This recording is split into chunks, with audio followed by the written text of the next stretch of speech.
भगवान के अधिकार के योग्य बनाता है।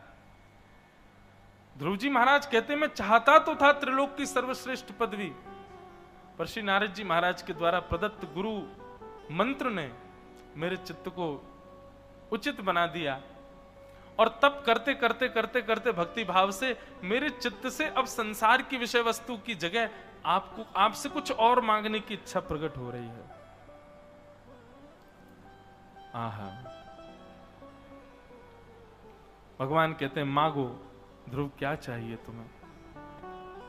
तब ध्रुव जी जो मांग रहे हैं, सबसे सुंदर श्लोक है ध्रुव स्तुति का। ध्रुव जी कहते हैं नाथ, यदि आप देना चाहते हो तो एक ही वरदान दे दीजिए। बोले क्या? कि भक्ति मुह प्रवहताम त्वयि में प्रसंगो भूयादनंत महताम अमलाशयानाम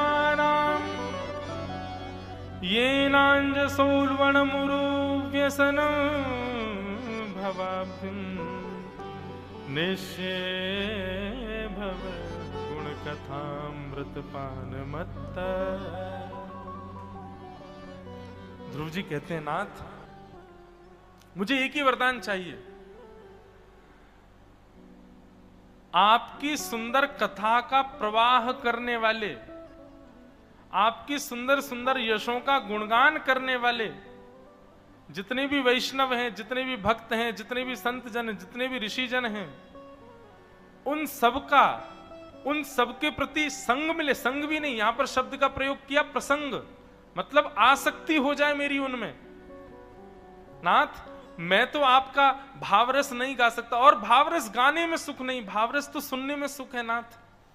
इसलिए आप कृपा करके मुझ पर अनुग्रह कर दीजिए, और आपके सुंदर सुंदर प्रसंगों का प्रवाह करने वाले, आपके सुंदर कथाओं का गुणगान करने वाले उन लोगों में मेरी ऐसी आसक्ति हो जाए जैसे किसी व्यसनी व्यक्ति की व्यसन के प्रति होती है। ध्रुव जी की बात की गंभीरता देखिए। ध्रुव जी कह रहे हैं केवल ये कह देते कि मुझे संत संग मिल जाए, नहीं, केवल ये कह देते कि मुझे भगवत प्राप्ति के लिए वैष्णवों का संग, नहीं, वे कहते हैं कि जिस प्रकार व्यसनी व्यसन के बिना नहीं रह सकता, ऐसे ही मैं भी आपके कथा और आपकी कथा सुनाने वाले वैष्णवों के बगैर ना रह सकूं। नाथ, ऐसी कृपा मुझ पर कर दीजिए, आपकी कथा मुझे दिनों दिन मिलती रहे, हर क्षण में उसमें प्रवाहित आनंदित होता रहूं, ऐसी कृपा मुझ पर कर दो। यही मुझे चाहिए, और मुझे कुछ नहीं चाहिए। ध्रुव जी महाराज का ये भाव, ये नांजसौल वणमुरु व्यसनम भवाब्धिम निश्चय गुण कथाम मृतपान मत्त। बंधुओं, भगवत प्राप्ति के जो लक्षण है ना, उन लक्षणों में एक लक्षण यह भी है, क्या? कि आपको कथा सुनने में अति रुचि लगे। और अति रुचि कैसे पता चले?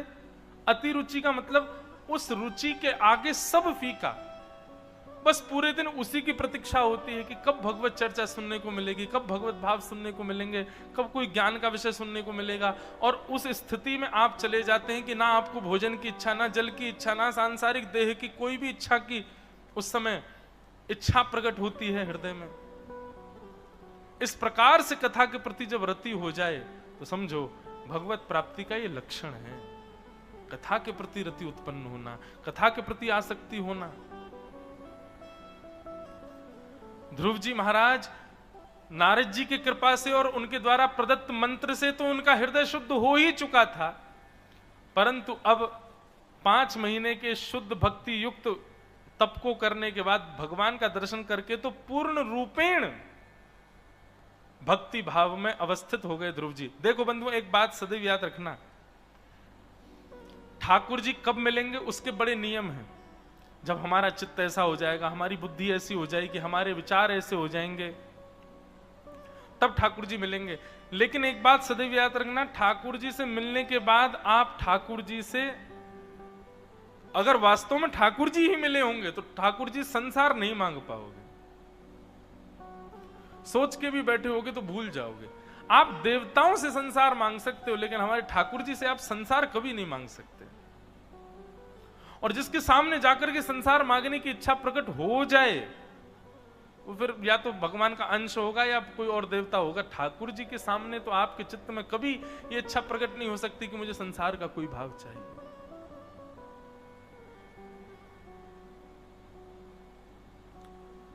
एक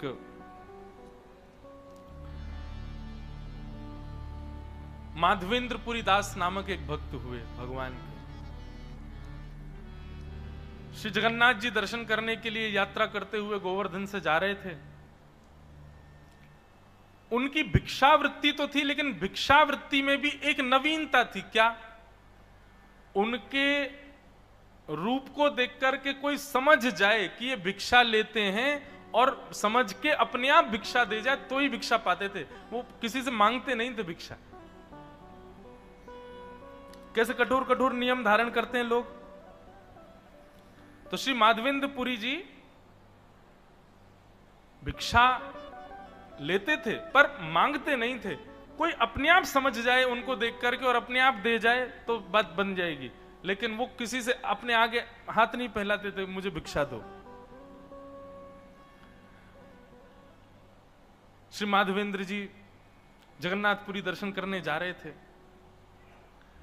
और मार्ग में चलते चलते चलते चलते बीच स्थान पर एक ठाकुर जी का सुंदर स्थान पड़ा और वहां पर ठाकुर जी का एक बढ़िया सुंदर एक स्वरूप विराजमान। उनका नाम था श्री गोपीनाथ। गोपीनाथ जी विराज रहे थे। गोपीनाथ जी के विषय में एक कथा आती है कि प्रभु श्री राम जब वनवास पर थे तो जानकी जी ने प्रार्थना की कि महाराज द्वापर में आपका पुनः अवतार होगा और हमने सुना है कि वो राम जी के स्वरूप जैसा ही होगा पर उसमें कुछ आकर्षण कुछ अधिक होगा। मैं आपके उस द्वापर रूप का दर्शन करना चाहती हूं।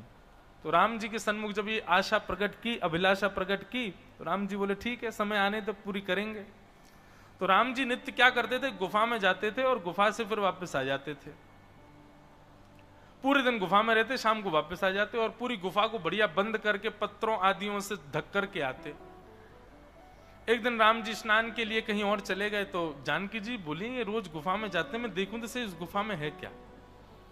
गुफा में जाकर के जब उन्होंने देखा तो पत्र पुष्पों से कोई स्थान ढका हुआ था और जैसे ही उन्होंने वो पत्र आदि सब वहां से हटाए तभी देखा बाकी अदा से दोनों पैर तिरछे किए हुए हैं, दोनों अधरा पर अपने दोनों हस्तों को आच्छादित किया हुआ है, तिरछा सा अपना मुख नीचे की ओर किया हुआ है और जैसे राम जी हैं बिल्कुल राम जी का मानो प्रतिबिंब ही है उस आकृति में, ऐसा स्वरूप।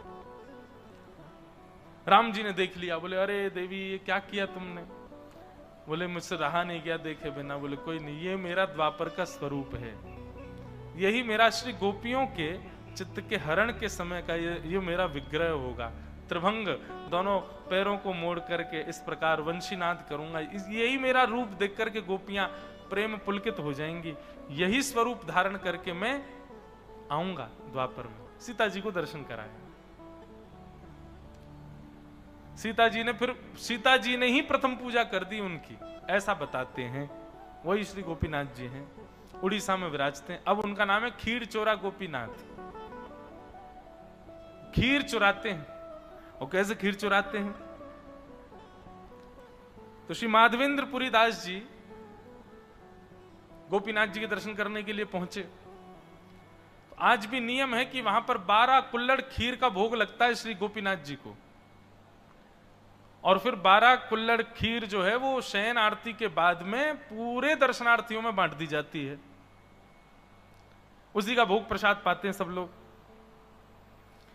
तो माधवेंद्रपुरी दास जी आए, दर्शन करे, श्री गोपीनाथ जी का दर्शन करके आनंदित हो गए। वाह जय हो ठाकुर जी, बड़े सुंदर आपका स्वरूप। लेकिन वो 12 खीर का जो भोग था, जब पुजारी जी बांटने लगे तो माधवेंद्रपुरी दास जी की वो स्थिति नहीं थी कि वो कहें अरे मैं भी खड़ा हूं मुझे भी दीजिए। वो तो बेचारे खड़े रहते थे, बोले अपने आप आके दे जाएंगे तो लूंगा। ये उनकी तपस्या ऐसी थी उनकी। अब पुजारी जी बांटते पुजारी जी के आगे इतने हाथ आ गए कि सारी खीर सब में बैठ गई और माधवेंद्रपुरी दास जी को कुछ नहीं मिला। प्रणाम करके माधवेंद्र दास जी चले गए। वृक्ष के नीचे जाकर के बैठ के रात भर जप करते थे, ठाकुर जी का स्मरण करते थे। लेकिन उस दिन उनको बड़ी भूख लगी थी, लेकिन उनकी स्थिति वो किसी से कहते नहीं थे, और तीव्र गति से भगवान नाम जपने लगे और मन में विचार करने लगे, नहीं भगवान नाम ही आज आहार है मेरा, इसी आहार को ग्रहण करूंगा, अपने आप भूख ठीक हो जाएगी। माधवेंद्रपुरी दास जी की उस तन्मयता को देख करके मंदिर में विराजमान श्री गोपीनाथ जी को नींद नहीं आई पूरी रात। ठाकुर जी व्याकुल होने लगे और व्याकुल ठाकुर जी ने तुरंत पुजारी जी को स्वप्न दिया और स्वप्न देकर के बोले, ए बाबा जल्दी उठो, और उठ करके देखो वो एक माधवेंद्रपुरी नाम के एक आए हैं, बड़े भूखे प्यासे हैं, उनको भूख लगी है, तुम जल्दी आओ, हमारा मंदिर खोलो, एक खीर का कुल्हड़ रखा है, ले जाकर के उनको दे दो। पुजारी जी स्वप्न में कहने लगे, बोले जय जय, हमने तो सारा आपका प्रसाद खीर का बांट दिया था, मंदिर तो मैं बंद करके आऊं, वहां पे तो कुछ बचा नहीं है, अब सुबह तक रुक जाइए, सुबह नया प्रसाद बना के मैं दे आऊंगा उनको। ठाकुर जी बोले, अरे उसको व्याकुलता मतलब मुझे व्याकुलता हो रही है, जब तक वो नहीं पाएंगे मेरा पेट नहीं भरेगा, अब तुम इस विषय में मत पढ़ो, जल्दी आओ, मंदिर खोलो और खीर रखिए, उसको लेकर जाओ, पात्र दे दो उनको। पुजारी जी आए, पुजारी जी ने आकर के देखा, सब जगह खीर मिली नहीं। एक कोने में बैठ के आंख बंद करके ठाकुर जी से प्रार्थना, ठाकुर जी मैं पहले ही मना कर रहा था, मैं खीर है ही नहीं है, आप फिर भी जिद के रात में मंदिर खुलवा दिया। ठाकुर जी बोले, तुमने कहां देखा? बोले पूरे मंदिर में, गर्भगृह में देखा। बोले हमारी जेब देखी तुमने? पुजारी जी बोले नहीं, जेब तो नहीं देखी। बोले हमारी जेब में हाथ डाल के देखो। पुजारी जी ने जैसी जेब में हाथ डाली तो जो 12 कुल्हड़ खीर थे उसमें 11 ही रखे थे, 12वां तो ठाकुर जी ने चुरा के धर लिया था अपनी जेब में। और पुजारी जी से बोले, ये हमने चोरी करके रख लिया था, अब जाओ जाकर के हमारे अनन्य भक्त आए, उनको जाके खिला दो और उनकी भूख जो है उसको निवृत्त करो। आहा, पुजारी जी दौड़ करके गए, प्रसाद दिया। बोले तुमको कैसे? उन्होंने पूरा वृत्तांत बताया, तो उन्होंने ही नामकरण कर दिया। बोले वाह, गोपीनाथ नहीं, ये तो खीर चोरा गोपीनाथ, जो खीर चुराते हैं श्री ठाकुर जी। तो ठाकुर जी तो बंधुओं ऐसे हैं, अपने वैष्णव भक्त के किसी तप में, किसी भाव में, किसी जप में कोई विघ्न ना आवे, उसकी रक्षा स्वयं ठाकुर जी करते हैं। परंतु कब? जब व्यक्ति का कथा में मन लगा हो, कथा में संलग्न व्यक्ति हो, वो ठाकुर जी को अति प्रिय है। श्री ध्रुव जी महाराज कहते हैं, नाथ मेरे अंदर ऐसी आसक्ति आ जाए जिस प्रकार एक व्यसनी व्यक्ति बिना व्यसन के नहीं रह पाता, मैं भी आपकी कथा के बिना ना रह पाऊं। भगवान बोले ठीक है, तुमको मेरी कथा मिलेगी, लेकिन एक बात मैं पूछना चाहता हूं ध्रुव, तुमने मुझे नहीं मांगा, तुम चाहते तो सीधा हमको मांग लेते, तुम कथा क्यों मांग रहे हो?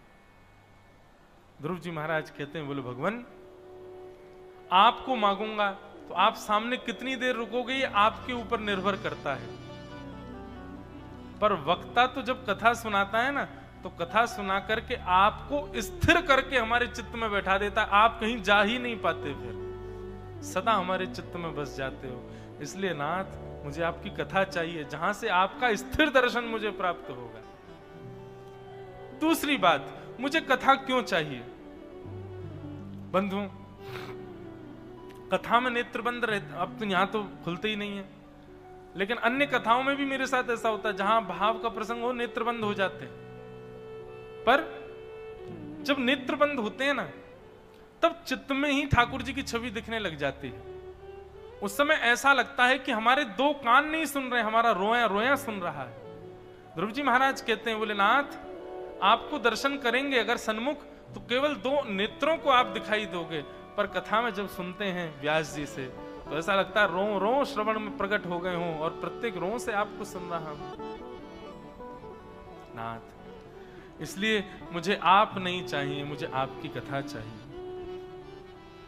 भक्ति मुह प्रवहताम त्वयि में प्रसंगो, भूयादनंत महताम अमलाशयाना ये नांजसोल्बणमुरुव्यसनं भवाब्धिं निश्चय भवद गुण कथामृतपानमत्त। हे नाथ, आप कृपा करके मुझे ये आसक्ति का वरदान दीजिए। बताओ, भगवान से कह रहे हैं मुझे आसक्त बना दीजिए। ठाकुर जी से ऐसी वस्तु मांगो कि ठाकुर जी भी 4 बार विचार करें कि इसने मांग क्या लिया मुझसे। भगवान बोले, लेकिन ध्रुव, तुम्हारे चित्त में तीनों लोगों की सर्वश्रेष्ठ गद्दी पर बैठने का भाव था। मुझे ब्रह्मा जी ने आके बताया, मुझे नारद जी ने आके बताया, और अब तुम यहां पर बदल गए हो। एक प्रकार से भगवान ने यहां तो शब्द भी है कि भगवान ने चतुर कहकर के ध्रुव जी को कहा, तुम बड़े चतुर हो। बाहर से तो ऐसा बता रहे हो कि तुम कथा में आसक्ति चाहते हो, वैष्णवों में आसक्ति चाहते हो, पर चित्त में तो तुम्हारे सिंहासन बैठा है। और ये अभी से नहीं है ध्रुव, ये पूर्व जन्म से है तुम्हारे। तुम पूर्व जन्म में भी भटक गए थे और इस जन्म में भी तुम्हारे मन में किंचित भेद आया। ध्रुव जी बोले, मैं हाथ जोड़ के निवेदन करता हूं, अब मेरे मन में कोई भाव नहीं है। भगवान बोले, देखो, भाव आते हैं और भाव चले जाते हैं ध्रुव, पर गई हुई वस्तु कभी भी लौट करके आ सकती है। इसलिए काम, क्रोध, लोभ, मोह, ईर्ष्या, द्वेष, अभिनिवेश, अहंता, ममता आदि आदि ये सब जो विकार हैं, हमें यदि लगने लगे 1 महीना हो गया, 2 महीना हो गया, हमने अपने क्रोध पर विजय कर ली, हमने काम पर विजय कर ली, हमने मोह पर विजय कर ली, अब मुझे मोह नहीं, ये बात कभी मत लाइएगा चित्त में। क्यों? हम इन पर कभी विजय प्राप्त नहीं कर सकते, ये कभी भी लौट करके आ सकते हैं। इन पर विजय प्राप्त करने के लिए तो पूरा जीवन लगा दीजिए आप, तब भी किंचित कहीं ना कहीं लेश मात्र भी स्थान मिल गया ना इनको प्रवेश करने का, ये फिर से आ जाएंगे। ध्रुव, तुम अभी सोच रहे हो कि तब से तुम्हारे चित्त में से अब संसार की इच्छा निकल चुकी है, पर गई हुई वस्तु आ सकती है। भगवान ध्रुव जी बोले, तो मैं क्या करूं भगवान? बोले, भक्ति में युक्त होकर के उपस्थित जो भोग है, जो तुमको उपस्थित हुआ है, जो तुम्हें मिल रहा है, जो तुम्हारे लिए बना है, उन उपस्थित भोगों को भोग लो, ताकि भोगने से वो इच्छा जो है वो खत्म हो जाए। और मैं तुम्हें आज्ञा देता हूं, क्या? बोले, 36,000 वर्ष के लिए तुम पृथ्वी पर राज्य करोगे। जाओ, यहां राज्यपाट संभालो और 36,000 वर्ष के लिए तुम यहां राजा बनो। ध्रुव जी तो नेत्रों से आंसू बहाने लगे। बोले, नाथ, बोले आप इससे बढ़िया तो मुझे मार जाओ। आप 36,000 वर्ष का मुझे राजा क्यों बना करके जा रहे हैं? आपके दर्शन के बाद मेरे अंदर इच्छा कैसे प्रकट हो सकती है? भगवान बोले, मैं अनुग्रह करूंगा, पर ये 36,000 वर्ष की राज्यगद्दी देना, इसके प्रति हमारे पूज्य नाना जी एक भाव कहते थे। बोले, लाला, ठाकुर जी जिस भक्त से प्रेम करते हैं और वो भक्त कभी यदि ठाकुर जी से संसारी वस्तु मांग लेता है तो ठाकुर जी क्रोध में भर के इतनी ज्यादा देते हैं उसको, बोले तू इससे ऊब जाएगा, परेशान हो जाएगा एक दिन भोगते भोगते, और जब परेशान होकर के रोएगा ना, नाथ ये वस्तु मुझसे दूर करो, तब भगवान कहते हैं तब अनुग्रह करूंगा मैं। तो इसलिए कितनी बार देखा गया, आत्मदेव ब्राह्मण, उनके संतान नहीं थी, वो भगवान से रोने लगे। संतान हो गई तो फिर इसलिए रोने लगे कि संतान क्यों हो गई। कितने सारे ऐसे प्रकरण हैं जहां पर उपभोग की वस्तु मिलने के बाद उसी वस्तु से परेशान होकर के भगवान के पास गए, बोले नाथ इसको दूर करो हमसे। तो इसलिए बंधुओं, एक बात सदैव याद रखना, ठाकुर जी जिससे प्रसन्न रहते हैं वो यदि कभी संसारी वस्तु मांगता है तो ठाकुर जी इतनी मात्रा में दे देते हैं, इतनी मात्रा में दे देते हैं, इतनी मात्रा में दे देते हैं कि भोगते भोगते भोगते एक दिन परेशान अपने आप विरक्त हो जाएगा। हवन की अग्नि को शांत करने के 2 ही उपाय हैं, या तो घी डालना बंद करो, आहुति डालना बंद करो, या फिर एक साथ पूरा घी उड़ेल दो, तो कुछ देर के लिए अग्नि समाप्त हो जाएगी। ठीक उसी प्रकार हमारी चित्त की जो अग्नि है ना बंधुओं, ज्वाला, उसको शांत करने के दो ही उपाय हैं, या तो भोगों का भोग लगाना बंद कर दो, उपभोग करो ही मत भोग का, अपने आप धीरे धीरे हृदय की अग्नि शांत हो जाएगी, या फिर इतनी मात्रा में उनका उपभोग हो जाए और फिर गुरु कृपा हो जाए कि उनके उपभोग से आप निवृत्त हो जाओ, घृणा हो जाए और अपने आप आपके अंदर विरक्ति आ जाए, वैराग्य आ जाए। दूसरा वाला कठिन है, पहला वाला सरल है। क्या? कि भोगों को भोगो ही मत, आहुति डालना बंद कर दो, अग्नि अपने आप शांत हो जाएगी।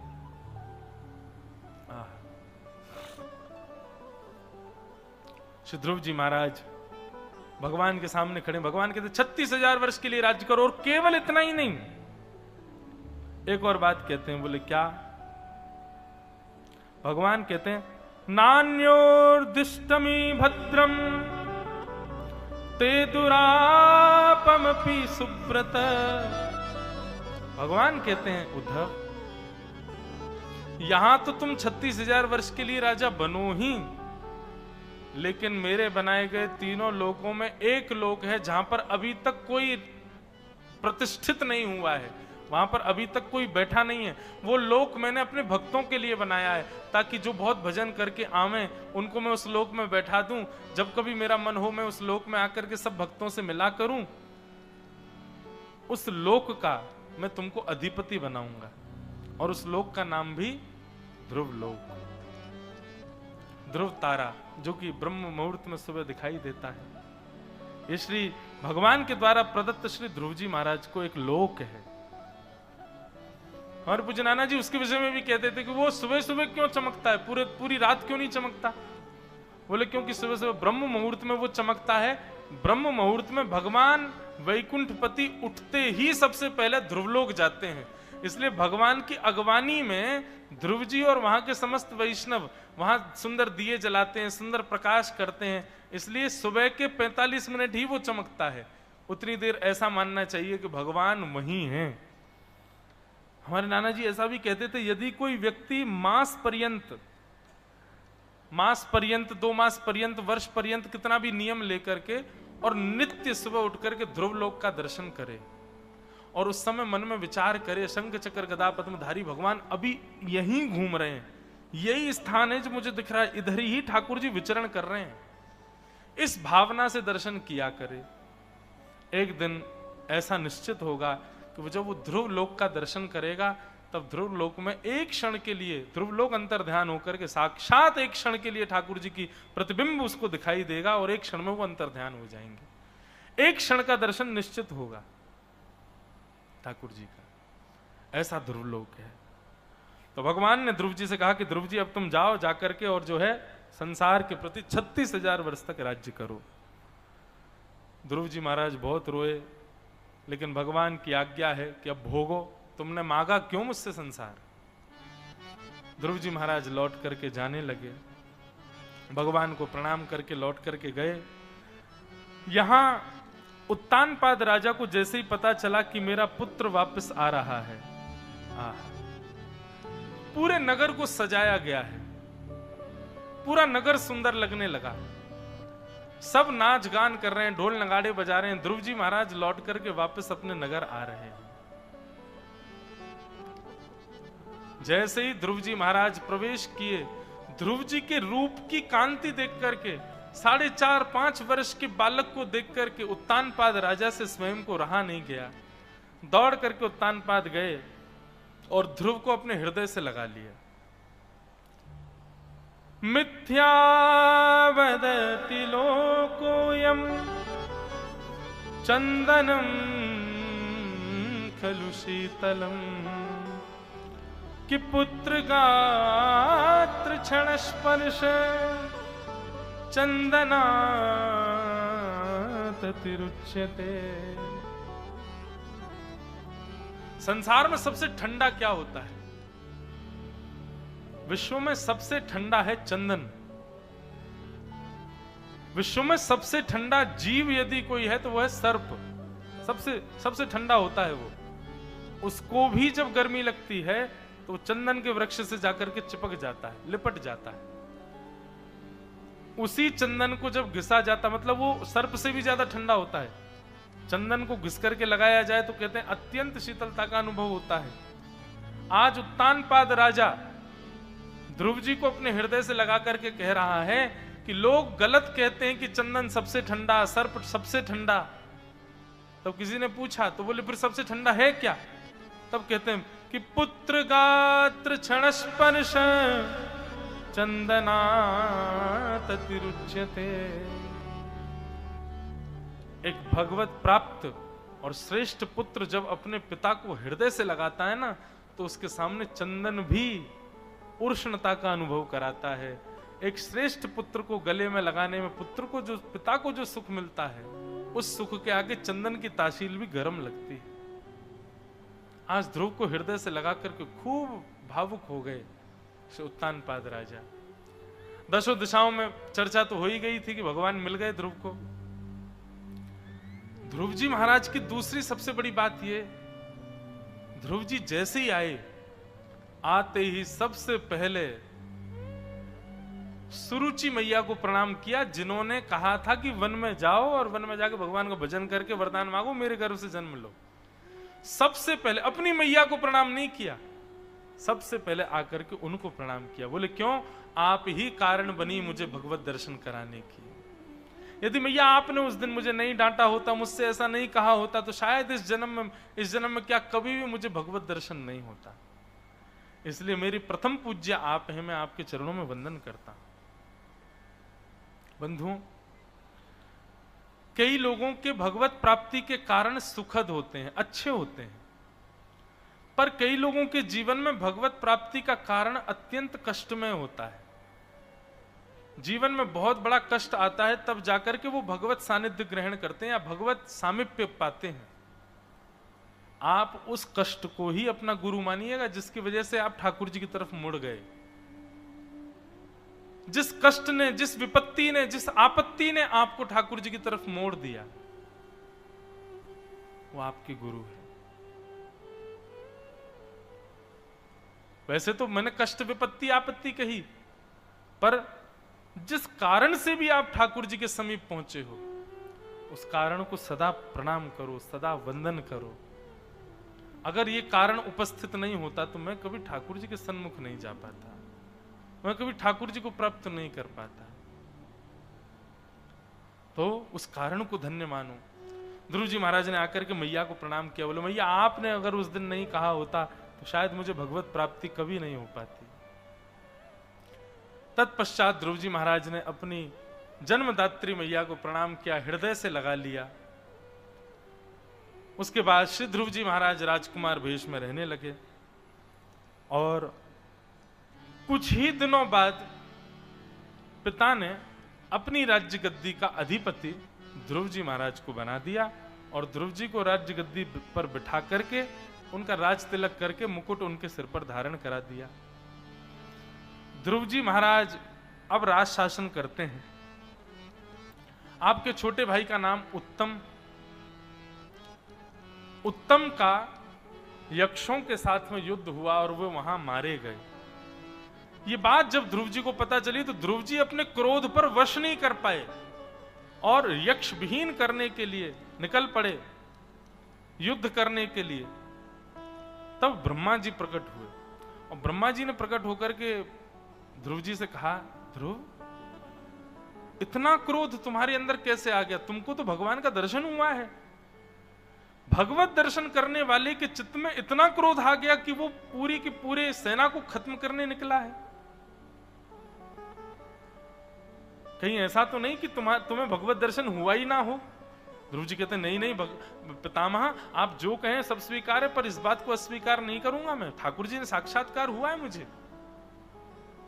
तो बोले फिर ये क्रोध कैसे आया तुमको? इतना क्रोध तुम्हारे हृदय में नहीं आ सकता भगवत दर्शन के बाद। ध्रुव जी महाराज तो मौन हो गए। तब ब्रह्मा जी ने उत्तर दिया, बोले मैं बताऊं ध्रुव, क्योंकि तुमने दर्शन तो ठाकुर जी का किया है पर अभी तक उनका श्रवण नहीं किया, उनकी कथा नहीं सुनी, सत्संग नहीं किया। मुझे तो ऐसा लगता है 36,000 वर्ष भगवान ने कहे हैं कि तुम राज्य करो, क्योंकि भगवान को यह बात पता है कि तुम सत्संग कथा के प्रति अग्रसित बहुत विलंब से होगे, लेकिन जिस दिन तुम सत्संग कथा के प्रति आकर्षित हो जाओगे उसी दिन तुम्हारी वर्ष अवधि पूर्ण हो जाएगी और तुमको भगवत प्राप्ति होगी। ध्रुव जी महाराज, तुम्हारे चित्त में क्रोध इसलिए उत्पन्न हो रहा है क्योंकि तुम सत्संग नहीं करते हो, इसलिए अब सत्संग को स्वीकार करो। बंधुओं, एक प्रसंग है, श्री तुकाराम जी का कीर्तन होता था और वह कीर्तन शिवाजी महाराज को बहुत भाता था। एक बार सुना, उसके बाद वो इतने आनंदित होने लगे कि कहीं भी युद्ध में जाते तुरंत मन बनाते कि मुझे कीर्तन में पहुंचना है। और जब वो कीर्तन में जाते थे तो कीर्तन में जाते समय अपना राजकीय वेश त्याग करके जाते, अपने सुरक्षा कर्मियों को भी त्याग करके जाते, छत्रपति शिवाजी महाराज। और कीर्तन में बिल्कुल साधारणतया जैसे आप सब ऐसे ही बैठ जाते और बैठ करके सुंदर मधुर कीर्तन सुनते थे। शत्रु तो बहुत थे उनके, और सब अधिकतर मुगल शत्रु थे। वो सब गुप्तचर घूमते रहते थे कि कोई अवसर ऐसा मिले जब हम इन पर आक्रमण करें। तो शिवाजी महाराज को ऊपर आक्रमण करना मतलब हिंदू समाज जो उस समय खड़ा था, हिंदू राष्ट्र सनातन धर्म जो खड़ा था, वो सब पर आक्रमण हो जाएगा एक साथ ही। तब एक गुप्तचर ने मुगलों के ने जाकर के बता दिया, बोले कि अरे वो तो कहीं जाते हैं, कीर्तन में जाके बैठते हैं और वहां मैंने देखा ना उनके सुरक्षा कर्मी होते हैं, ना उनके साथ में कोई आयुध होता है, ना किसी भी प्रकार के आयुधों में भी बंधन में नहीं होते हैं। तो हम ऐसा कर सकते हैं कि जब वो कीर्तन में जाएं तब उन पर आक्रमण कर दिया जाए। मुगलों ने पूरी महाराज योजना बना ली और अगले कीर्तन कहां होना है, कैसे होना है, सारी उसकी जानकारी लेकर के छद्म वेश धारण कर लिया सबने, एक दूसरा वेश धारण करके और वहां आक्रमण के लिए तैयार हुए। शिवाजी महाराज आकर के जैसे कीर्तन में बैठे भाव से श्रवण करने लगे, इतने आनंदित होके कहते हैं जैसे ही उन मुगलों की सेना ने कीर्तन के मंडप में प्रवेश किया तो पीछे बैठा, सबसे पीछे बैठा हुआ व्यक्ति से लेकर के सबसे आगे बैठे हुए व्यक्ति तक सबके अंदर शिवाजी का दर्शन होने लगा। सब शिवाजी महाराज की तरह दिखने लगे। और केवल एक सैनिक को नहीं, जितने सैनिक गए थे आक्रमण करने, सबने जाकर के देखा तो सबको असंख्य शिवाजी महाराज वहां कीर्तन के मंडप में बैठे हुए दिखाई देने लगे। महाराज सब लोग अपने अपने भाव बचा करके भागे वहां से और जाकर के कहा, बोले महाराज झांपना, वहां तो एक नहीं, वहां तो असंख्य शिवाजी हैं। हम तो ऐसा सोचते हैं शिवाजी को कुछ होता क्यों नहीं, इतने युद्धों के बाद भी वो खड़े क्यों हो जाते हैं। हमें तो लगता है एक नहीं हजारों शिवाजी हैं, हर युद्ध में नए शिवाजी आते हैं। लेकिन वास्तविकता ये थी कि कीर्तन का ऐसा प्रताप, कीर्तन का ऐसा भाव कि वहां बैठे असंख्य वैष्णवों में शिवाजी का दर्शन होता था। बंधुओं, कीर्तन जब होता है, कथा जब होती है, तो वहां बैठे अगर किसी का मन तल्लीन हो गया कथा में, किसी का मन भाव विभोर हो गया है, तो निश्चित है उसके भाव की रक्षा ठाकुर जी कर रहे हैं, इसीलिए उसका मन लग रहा है। मैं तो आश्चर्य में हूं, मेरी आंख ही नहीं खुल रही। मेरे को फिर इसका भाव अब यही समझ आता है कि श्री दत्त भगवान ही आकर के बुलवा रहे हैं और वही भाव रक्षित करते हैं, उसकी रक्षा कर रहे हैं।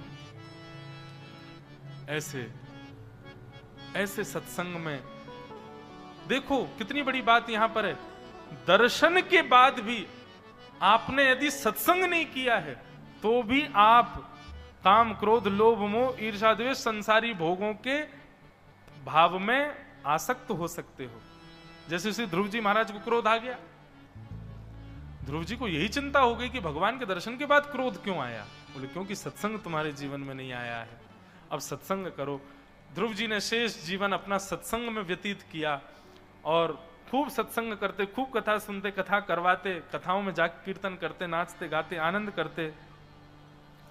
एक दिन सत्संग से बाहर आए तो उन्होंने देखा कि एक काली काली महिला खड़ी है हाथ जोड़ करके। ध्रुव जी महाराज बोले आज्ञा करें। बोले महाराज मैं मृत्यु देवी हूं, आपको भगवत धाम ले जाने के लिए भगवान का विमान आया है, आप उस विमान में सशरीर जा सकते हैं, पर मेरी आपसे प्रार्थना है, आपने मेरे ऊपर जन्म लेकर के मुझे धन्य किया है, कृतकृत्य किया है, इसलिए जाते जाते अपनी पदरज मुझे प्रदान करते हुए जाइए। सामने विमान देखा भगवान ने, श्री ध्रुव जी महाराज ने। मृत्यु देवी नीचे झुक करके बैठ गई और श्री ध्रुव जी महाराज उसके सिर पर पैर रखते हुए सशरीर भगवत धाम को प्रस्थान कर गए। ऐसा एक प्रसंग और आता है कि श्री ध्रुव जी महाराज ने बीच विमान को रुकवाया और कहा कि अरे मेरी माँ तो रही गई, जिन माँ के अनुग्रह से मैं भगवत धाम जा रहा हूं वो माँ तो नीचे ही रह गई। तभी ध्रुव जी को एक और विमान दिखाई दिया और उस विमान में देखा बड़ी मैया जा रही हैं जिन्होंने ध्रुव जी को जन्म दिया।